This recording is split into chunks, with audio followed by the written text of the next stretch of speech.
Estás escuchando Entrevistas con Charlie.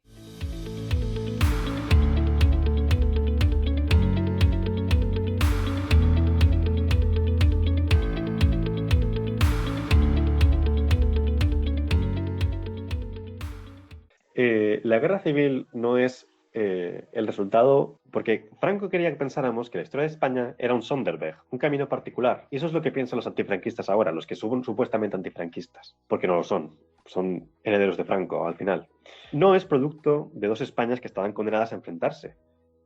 No es producto de un país excesivamente atrasado, de un país excesivamente inculto, de un país excesivamente bipolarizado, de un país excesivamente nacionalcatólico, de un país especialmente fascista. Eso es falso. Es que la guerra civil es producto de Europa entre guerras, que es entre la Primera y la Segunda Guerra Mundial. Y guerra civil hubo en Rusia, hubo en Grecia, hubo en Finlandia, todavía a día de hoy en Finlandia. Puedes preguntar a finlandeses o que la gente busque en internet si encuentra algo en inglés sobre Finlandia sobre esto. Todavía siguen con polémicas sobre su propia guerra civil. Hubo guerra civil en Irlanda, hubo guerra civil en Italia, hubo guerra civil en Francia, hubo algo parecido. En Austria hubo un conflicto similar. Incluso hay muchos autores, estoy pensando en Enzo Traverso, que es un gran historiador, que hablan directamente pues, de una guerra civil europea. Porque las tensiones que acabaron con la democracia en España ocurrían en toda Europa. Hay que quitarse, por ejemplo, la idea esta de que la derecha española es franquista, porque eso es totalmente falso. Y el tema es que la derecha española actual no se da cuenta de que tiene que salir de ese secuestro al que le sometió Franco. En la derecha española política no llegó a haber nadie que colaborara en las matanzas de la guerra civil, etcétera. Incluso hubo personas de derechas que temieron por su vida y que estuvieron a punto de morir a manos de los franquistas. Estoy pensando en Jiménez Fernández, Gil Robles se tuvo que pirar, Lerroux se tuvo que pirar.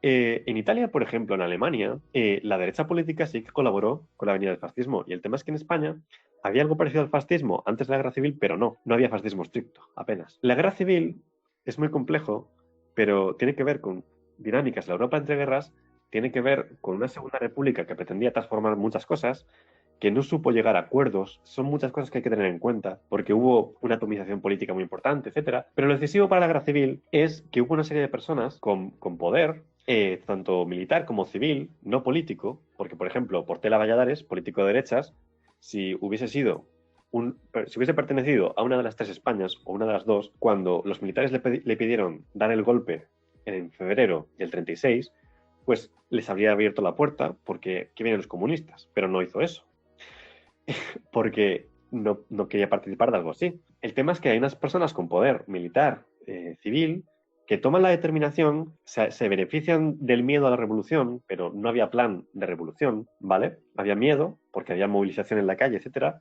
y había pues cierto riesgo. Pero es que no había apenas riesgo, ni había ningún plan revolucionario. Tomaron la determinación de acabar con la democracia, porque en esa época la democracia no se ve como se ve ahora.